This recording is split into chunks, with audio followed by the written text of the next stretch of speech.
had one main goal for our trip back to Japan, to summit Mount Fuji. But that's not how our trip started. We landed in Tokyo and spent a few days there before heading to the Fuji 5 Lakes area. Like many others who were born in the 90s, I love Harry Potter.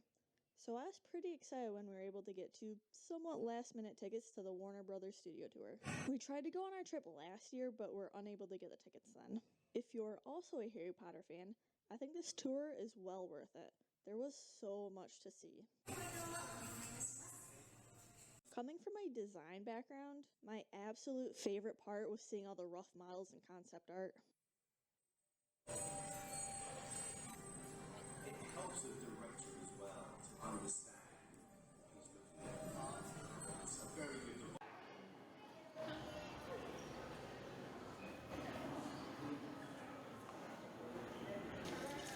Who is it? Hagrid? Is that you? Hagrid has never sent men into a horror before.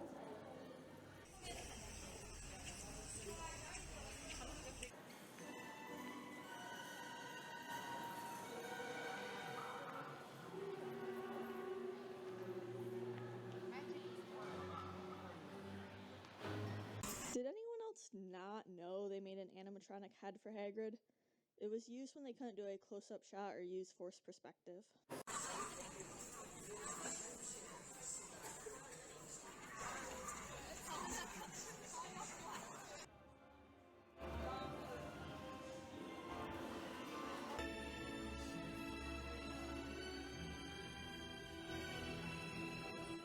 We spent the next 2 days at Tokyo Disneyland and DisneySea. My boyfriend's been wanting to check out Disney for a while now, and we figured Japan would be a good place to do so. We were able to do 2 days, so 1 day at each park, for less than what 1 day at Disney World in the US would cost. I'm not a huge theme park person as I don't really like roller coasters, but the theming in both parks was fantastic. I thought Tokyo Disneyland's Penny Arcade was pretty cool. It had a bunch of old mechanical coin-operated arcade games from the early 1900s. It's hard to pick a favorite one, but I really like this one that I believe was an early version of Skee Ball, which happens to be one of my favorite modern arcade games.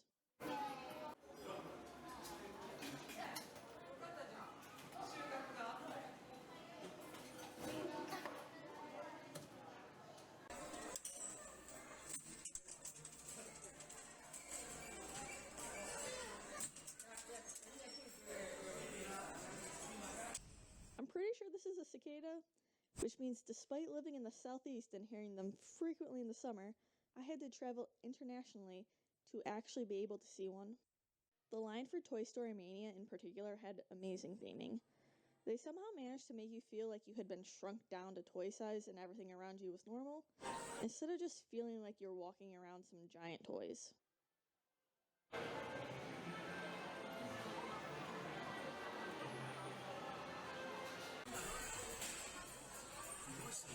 Keep your hands, arms, feet.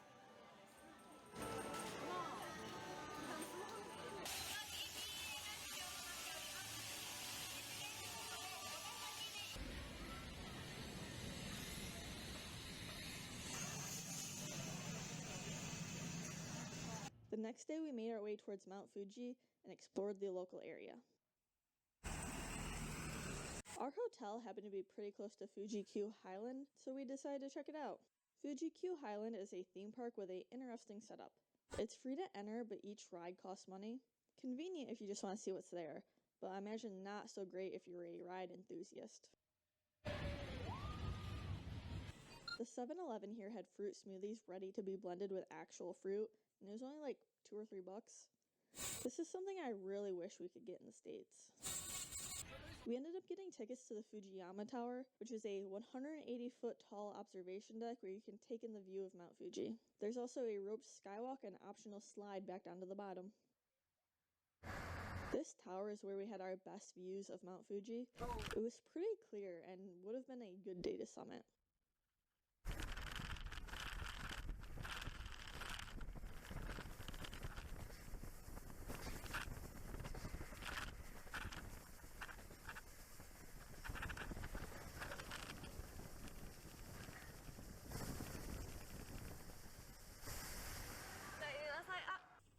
We had an early start the next day to head to the bus station, which would take us to the Subaru Fifth Station, which is where we began our ascent.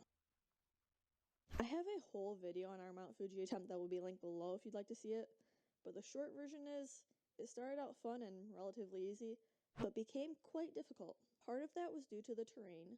The trail started out as smooth double track, but eventually turned quite rocky and mildly technical. The main reason I found it difficult, however, was the weather. We knew a typhoon was supposed to come in later in the day, but surprise, it came early, when we were still on our way up. First, the wind picked up and the rain started, and it was no longer fun, but it was still manageable. By the time we made it to the top, the wind was whipping, we were thoroughly drenched with our raincoats no longer offering any protection, and there was some hail involved as well. Our plans for the remainder of our trip involved revisiting Osaka and seeing Nara for the first time. The storm, however, had other plans. The day after we summited, we started heading towards Osaka, but we made it as far as Yokohama before we ran into shutdown Shinkansens due to the amount of rain. Fortunately, the station we came into had subway stops, train stops, multiple shops and restaurants, and even a hotel on the top floors, so making the most of our changed plans, we enjoyed a few days in Yokohama before returning home. We were especially excited to get a room in the hotel that was attached to both the trains and subways, because after Mount Fuji, we were not interested in heading back out into the rain. Oh, and remember how I mentioned there were a bunch of shops and restaurants in the same building? They had the fanciest peach cake I've ever seen, and it was delicious. We started off exploring Yokohama with the Yokohama Tower, which has the fastest elevator in Japan, and at one point it was the fastest in the world. The tower had this really cool interactive map projected onto the floor that would update as you walked around it.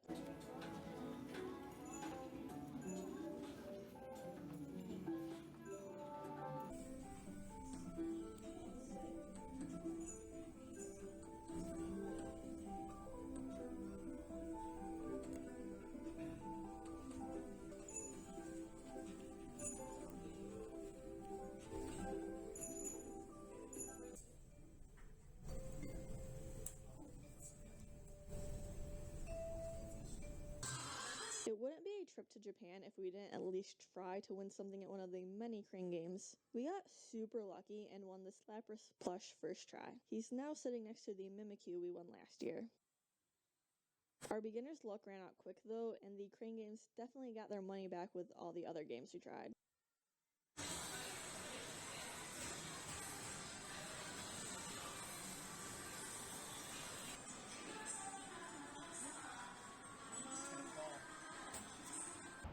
While wandering around a mall, we found some more interesting arcade games. This one you had physical Pokeballs to throw at the screen in order to catch Pokemon.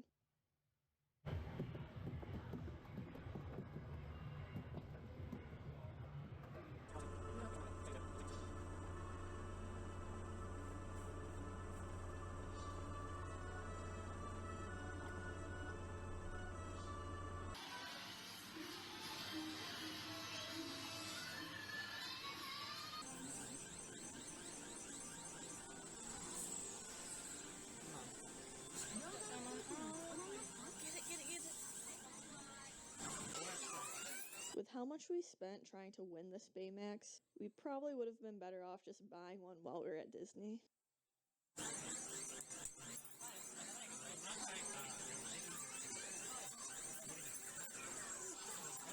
We did end up finding more old arcade games, which again were quite fun.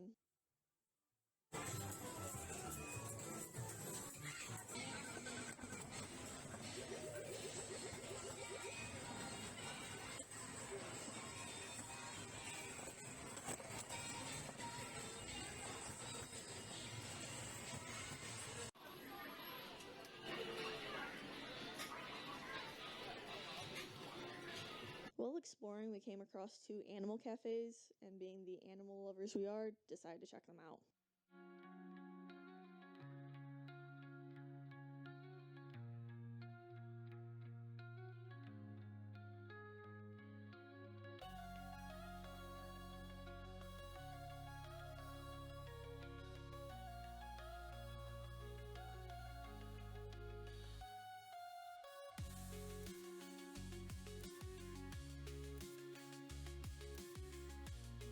These lemurs were so cool.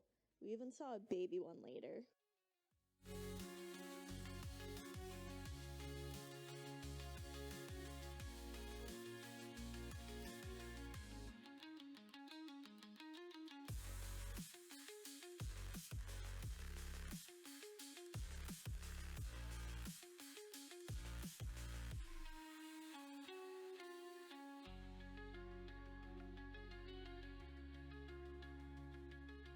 I've never actually seen capybaras in person before, and was a bit surprised at how big they are.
These meerkats were all excited for dinner time back in their enclosure.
Our trip ended with me trying to figure out how difficult it would be to get one of these really cheap, fully built vans back to the States. Thank you so much for watching, and don't forget to be always adventuring.